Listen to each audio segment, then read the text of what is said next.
Welcome to your judging session, and you can begin. Good morning, dear Judicial Committee, and of course, good morning to our remote judge. Here we would like to present to you our project from iGEM 2024. So perhaps before our project, you weren't really familiar with term molecular recording, and that is supported by our survey. But in the most simple terms, how I can explain what the problems of molecular recording are is actually comparing it to computers. Now, computers are incredible machines right in front of you. They can store data for a long time and also operate on it incredibly fast. So computers have two modules that are responsible for memory. They have the hard drive, which is incredible for storing memory, for storing information for a long period of time, but it has a problem with retrieving it. With RAM, or random access memory module, it allows you to switch between the windows, and the memory still remembers what you did on a previous thing and doesn't need to load it back up.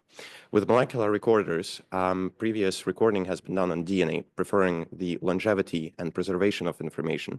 However, the readability is quite difficult, also including the problem of extracting your transcript. You cannot extract it without killing the cell. So how can we revolutionize molecular recording? Well, here I would like to present to you Programmable RNA Access Memory.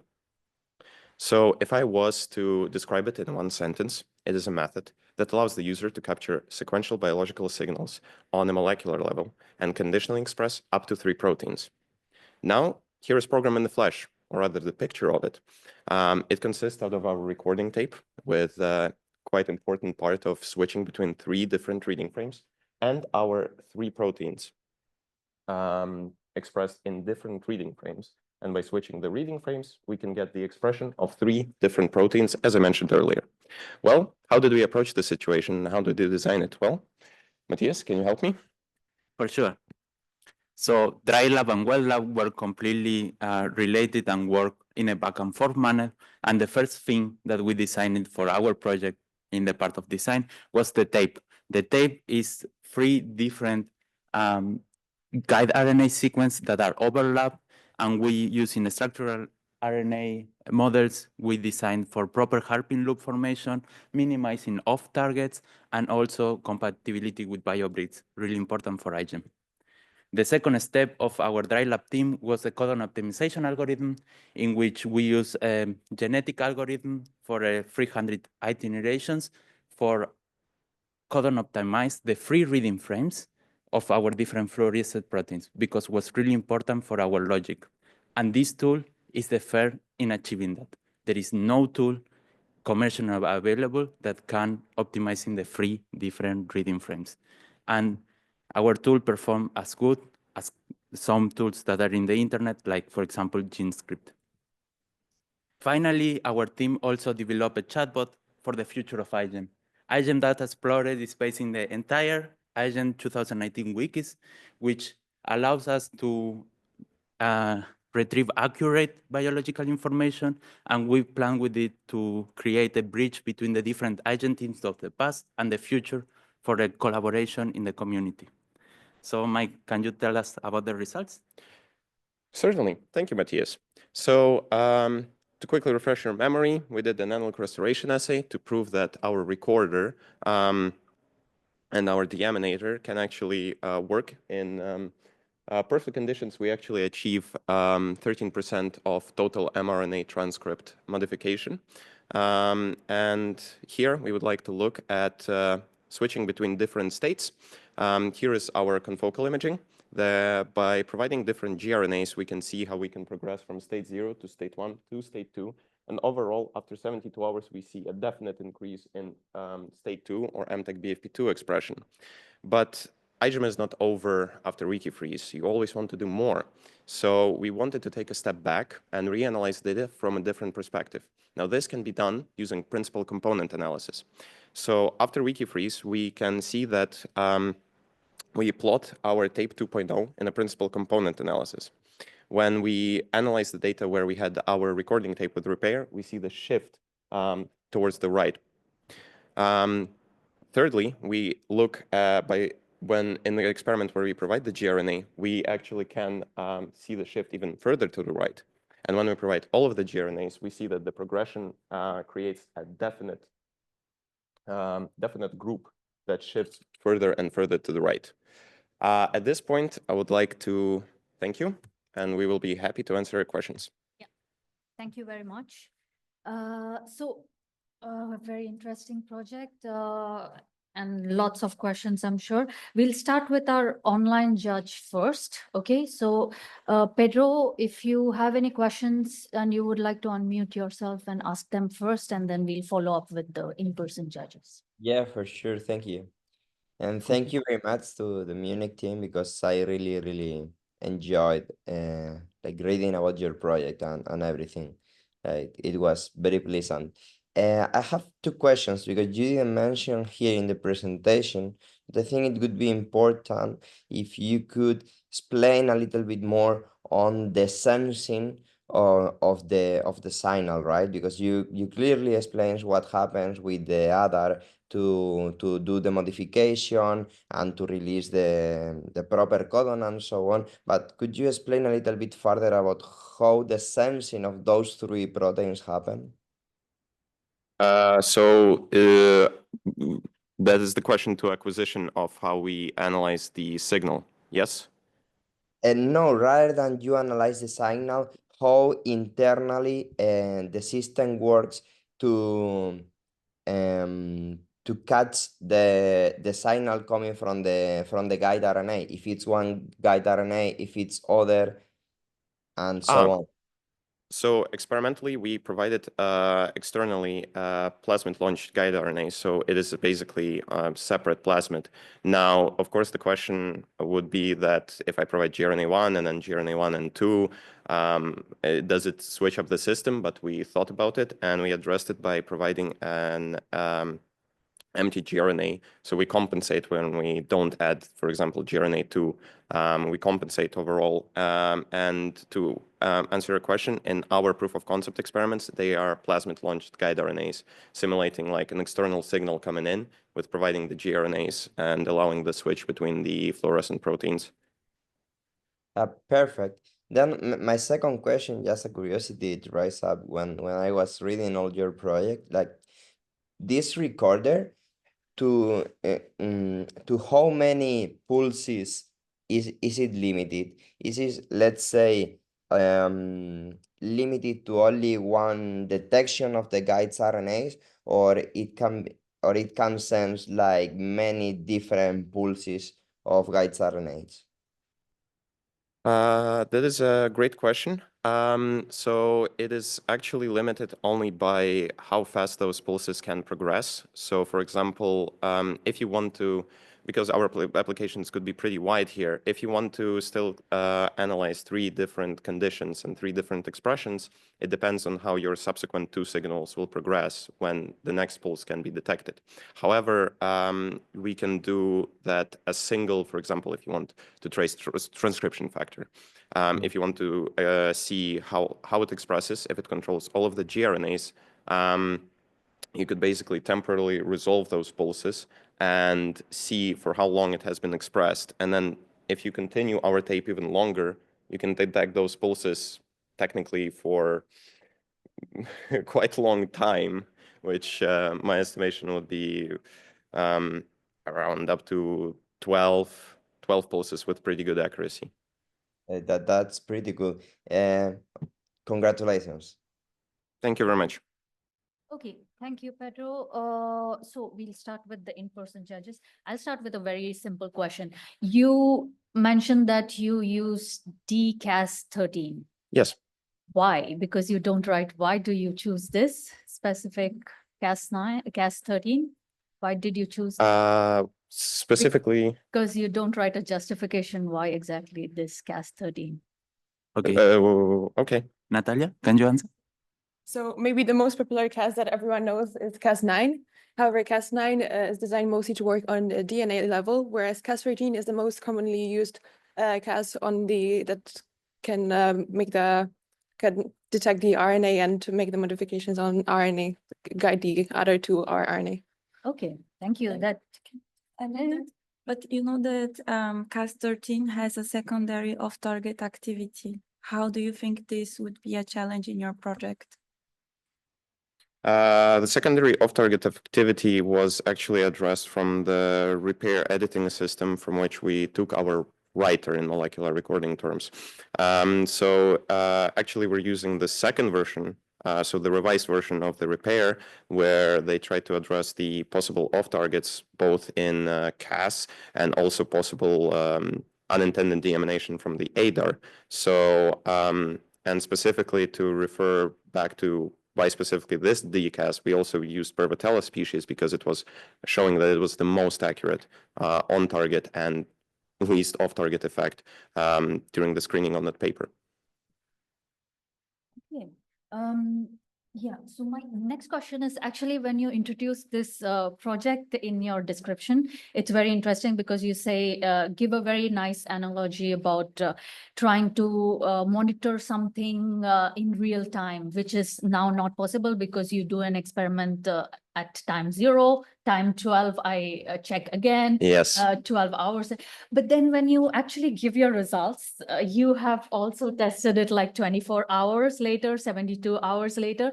I understand this is proof of concept, but what exactly is the challenge that will take you from here to be able to monitor real time? Like from 0 to 72 hours, I want to see everything that happened. The limitation is more logistical, I would say, because we worked in lab with other people and we wanted to screen as much as we can. So we used a high content imaging system from Thermo Fisher called CX7. Now it is capable of imaging quite well on multiple plates. You just set up a program and it runs.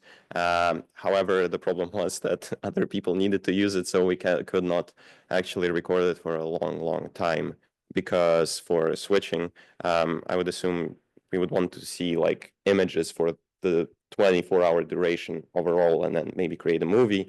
Unfortunately for us, logistically, it was not possible. However, that is one of the experiments that we would definitely like to do if we were to continue this project.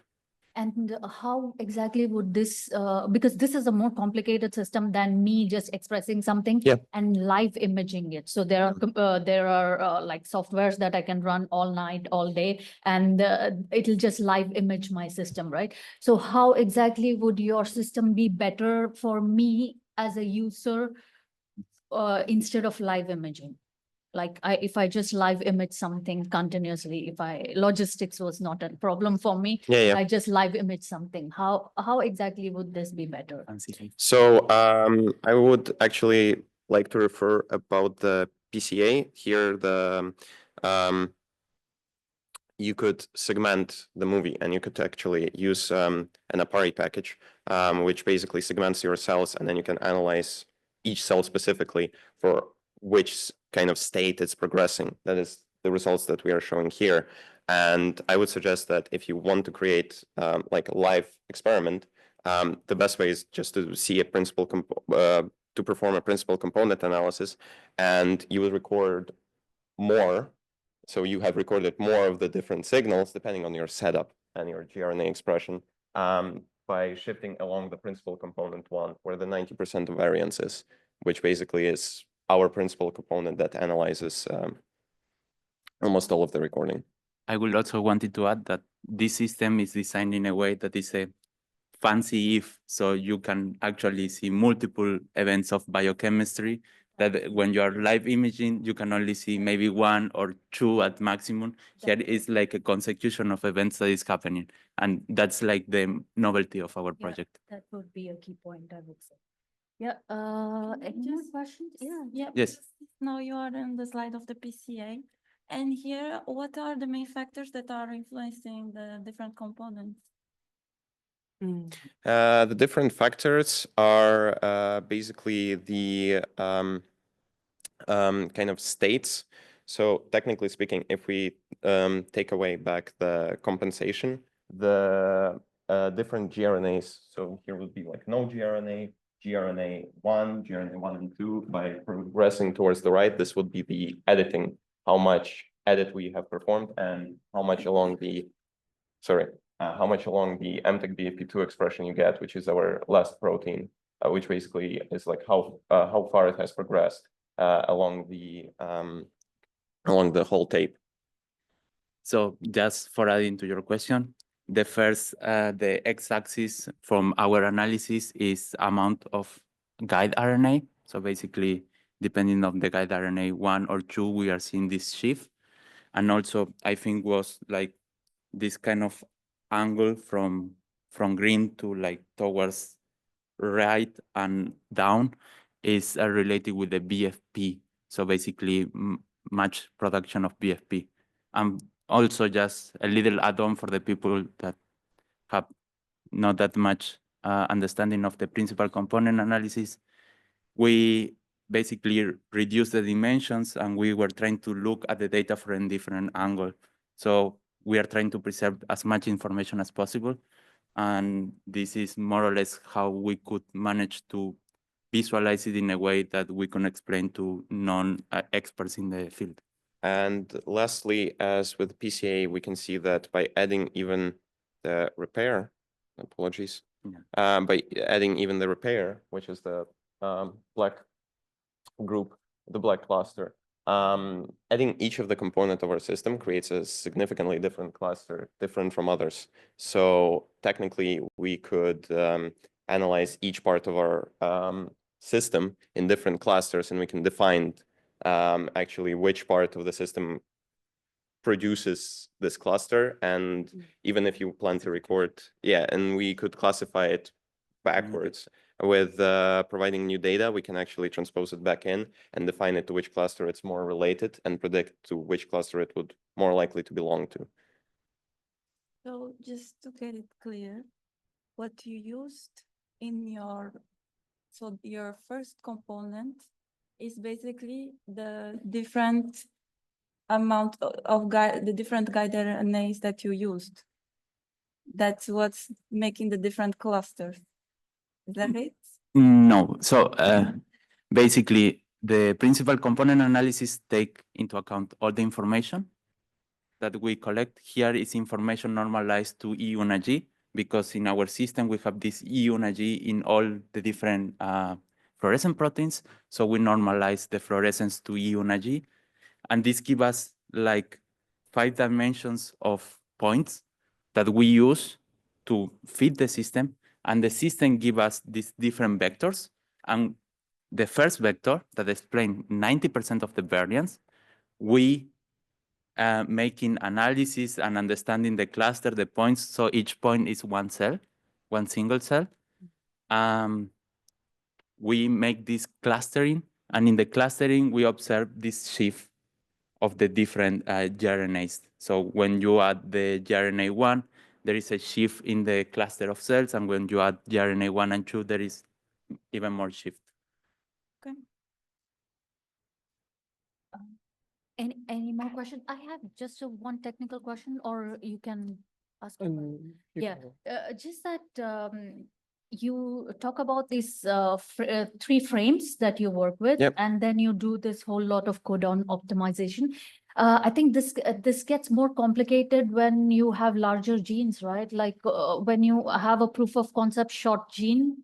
I don't know what you're working with globulin. You're working with something small, maybe. Yeah, it's easier, but when you have like really large genes that you want to work with, do you think that'll pose an additional challenge to try to do this?